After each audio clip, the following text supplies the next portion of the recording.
Hello everyone, देखिए अब next topic करते हैं एडी करंट्स। एडी करंट्स क्या होते हैं? देखो, आप लोगों को पता है जैसे ये कॉइल है, ठीक है, ये कॉइल है और आपको ये चीज़ पता है यहाँ पर, जैसे मान लो चलो यहाँ गैल्वेनोमीटर हमने लगा दिया, ठीक है, यहाँ ये एक मैग्नेट लगी हुई है, ठीक है, ये इसका नॉर्थ पोल और ये इसका साउथ पोल, ठीक है।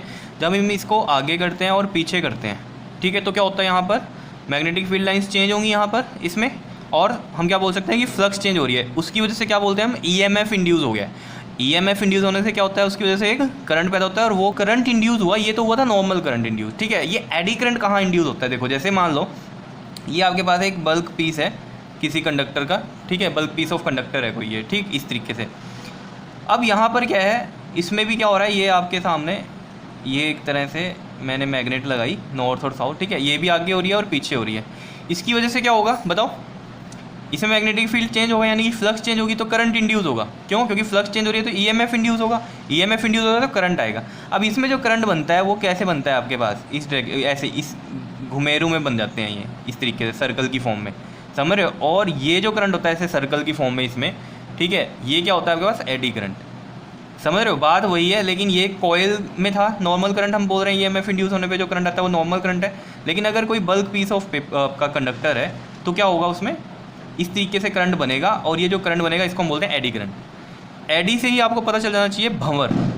जैसे मान लो आपने देखा होगा किसी तालाब में आप पत्थर को फेंको, ठीक है, तो वहाँ पर भी क्या होता है, जहाँ आपने पत्थर फेंका है, ठीक है, उसके चारों तरफ इस तरीके से वेव्स बन जाती हैं, ये बनती हैं, ठीक है। तो यही होती है चीज़, जैसे हम कहते हैं ना भंवर टाइप कुछ बन जाता है, ठीक है। तो यहाँ भी वही सब हो रहा है, इसलिए नाम पड़ गया एडी। और करंट है तो current, eddy current, clear. Eddy की शेप में हो गया और साथ में करंट लगा दिया। क्या इतनी बात क्लियर है? इसको जैसे मैं आपको समझाना चाहूँ इस तरीके से, देखो जैसे ये कॉइल थी, कॉइल में तो इस तरीके से सर्कल लगे हुए थे, ठीक है, ये सर्कल है, इस तरीके से यहाँ पर सर्कल लगे हुए हैं, ठीक है। इसमें जो इंड्यूस होगा करंट वो कौन सा होगा, नॉर्मल करंट इंड्यूस होगा, क्लियर। अब जैसे मान लो ये आपके पास एक बल्क पीस है कंडक्टर का, ठीक है, ये मैं जैसे मैंने पेपर लिया, ये मान लो कोई कंडक्टर है, आयरन का पीस समझ लो ये, क्लियर। अब इसमें जैसे ये यहाँ पर ऐसे रख दिया हमने इस तरीके से, ठीक, और ये रही मैग्नेट, ये आगे पीछे हो रही है, ठीक है। तो इससे क्या होगा, इसमें फ्लक्स चेंज होगी, फ्लक्स चेंज होगी तो क्या होगा, ईएमएफ इंड्यूस होगा और इसमें करंट करंट आ जाएगा, ठीक है। तो करंट किस शेप में आएगा, वो इस तरीके से भंवर वाली शेप में आ जाएगा। क्लियर हो रही है बात इतनी या नहीं हो रही है? ठीक है। करंट इंड्यूस कैसे होता है आपको पता ही है, इलेक्ट्रॉन्स होते हैं, कोई भी कंडक्टर है तो वो क्या होंगे, इलेक्ट्रॉन्स रोटेट होने शुरू होंगे और उसकी वजह से ये करंट पैदा होता है यहाँ पर, क्लियर है। क्योंकि ईएमएफ इंड्यूस हो रहा है तो इसकी वजह से वहाँ पर इलेक्ट्रॉन क्या होंगे, मूव होंगे ही होंगे, और उसके अपोजिट में क्या होगा, करंट इंड्यूस होगा ही होगा। ये सब आपको पता ही है कहानी, ठीक। तो ये मैंने आपको बताया कि ये ऐसा होता है आपके पास bulk piece of conductor, clear. और जो कोयल होती है वो आपको पता है इस तरीके से होती है, सर्कल की फॉर्म में, समझ रहे हो? क्लियर है कहानी या नहीं? ठीक है। तो ये सिर्फ आपको समझाने के लिए थी ये वाली बात सारी, कि क्या होता है आपके पास एडी करंट।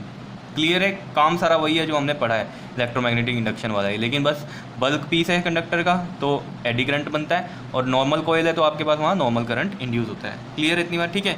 इसकी हम देखो यहाँ से हम ड्राइव भी कर लेते हैं एडी करंट कैसे आएगा। देखो आपको पता है फैराडे सेकंड लॉ से कि ईएमएफ इंड्यूस होता है rate of change of flux, मतलब जितना rate of change of flux होगा उतना ईएमएफ इंड्यूस होगा। और लेंस लॉ से आपको पता है क्या साइन आता है हमारे पास, माइनस का साइन आता है। क्या इतनी बात क्लियर है?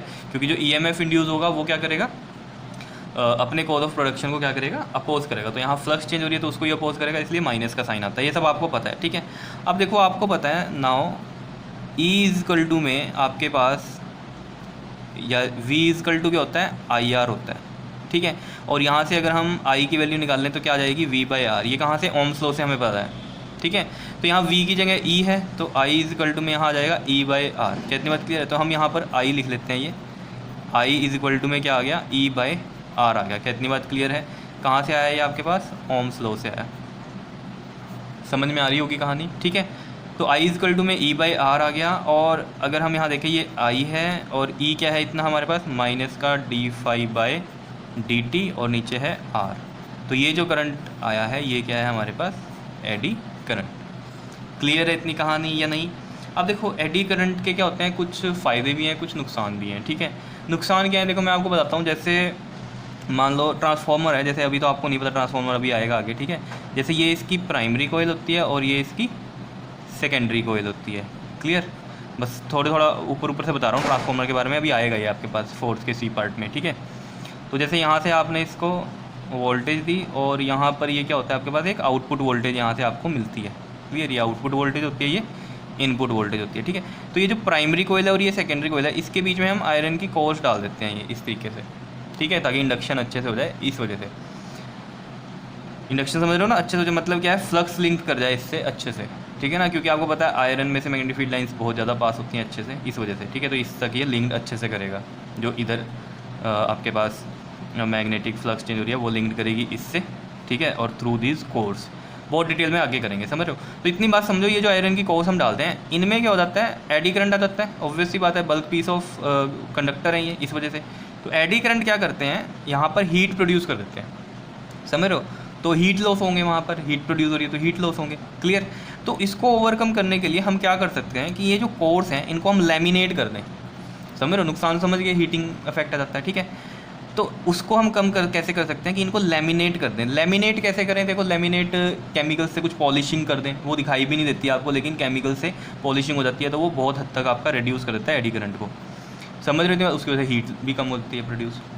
जैसे यार आप लोगों ने देखा होगा बाइक वगैरह पे हम कहते हैं ना कि यार कोटिंग करवा दो, तो जो वो कोटिंग करते कहते हैं ना स्क्रैच नहीं आएंगे जी, माइनर स्क्रैच नहीं पड़ेंगे। क्यों? क्योंकि जब आप वो कोटिंग करवा देते हो तो एक लेयर सी उसके ऊपर आ जाती है। आपने देखा होगा, वो तो केमिकल से लगाते हैं, पॉलिश वगैरह लगाते हैं, कहते हैं कि कोटिंग हो गई। तो एक्चुअली में होता क्या है, वो पॉलिशिंग होती है और उससे क्या होता है, एक लेयर चढ़ जाती है आपकी, जो हम कहते हैं लैमिनेशन की।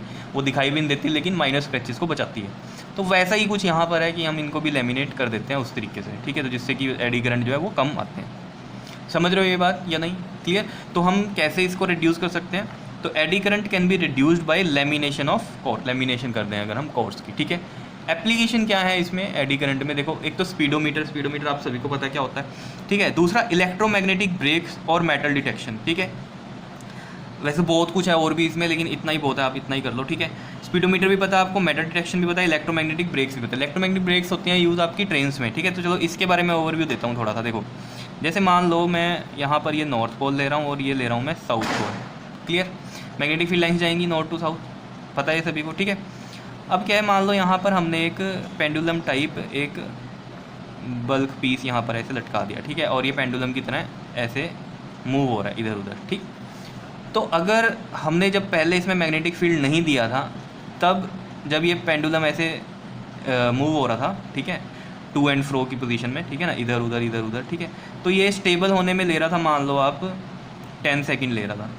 ठीक है, और जब आपने मैग्नेटिक फील्ड दे दिया इसमें, ठीक है, और फिर इसको हमने यहाँ पर टू एंड फ्रो वाली पोजीशन में लेके आए, मतलब इधर उधर लेकर आए करने में, तो होगा क्या, अब ये जो अपनी स्टेबल पोजीशन में आएगा वो 4 to 5 सेकंड में आ जाएगा मान लो। तो यानी कि टाइम जो है वो रिड्यूस हुआ, इसको रोक दिया इस मैग्नेटिक फील्ड ने।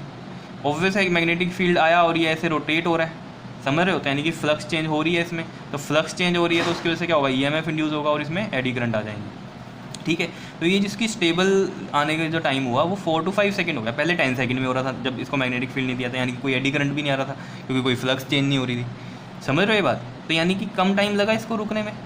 ठीक है ना, पहले 10 सेकंड में रुक रहा था, अब 4 सेकंड ले रहा है या 5 सेकंड ले रहा है। तो इसी तरीके से ब्रेक्स पे भी अप्लाई होती है ये चीज़। ठीक है, तो इलेक्ट्रोमैग्नेटिक ब्रेक्स इसी तरीके से काम करती हैं, मतलब थोड़ा ब्रेक जल्दी लगा देंगी ये। ठीक है, एडी करंट्स पैदा कर देंगे वहाँ पर और क्या होगा, ब्रेक्स आपकी लग जाएंगी। तो ये इलेक्ट्रोमैग्नेटिक ब्रेक का फिनोमिना इसी तरीके से काम करता है। तो ये मैंने थोड़ा सा आपको बता दिया। ठीक है, तो समझ में आया एडी करंट क्या होता है। मेन बात आपको बस याद रखनी है कि बल्क पीस ऑफ जो कंडक्टर होते हैं उनमें जो इलेक्ट्रोमैग्नेटिक इंडक्शन से जो करंट प्रोड्यूस होता है वही क्या होता है, आपका एडी करंट होता है। क्या इतनी बात क्लियर है? एडी मतलब भंवर टाइप, और भंवर टाइप ये आपका स्ट्रक्चर बनता है। समझ रहे हो या नहीं? देख रहे होंगे आप, ये जलेबी सी बन गई।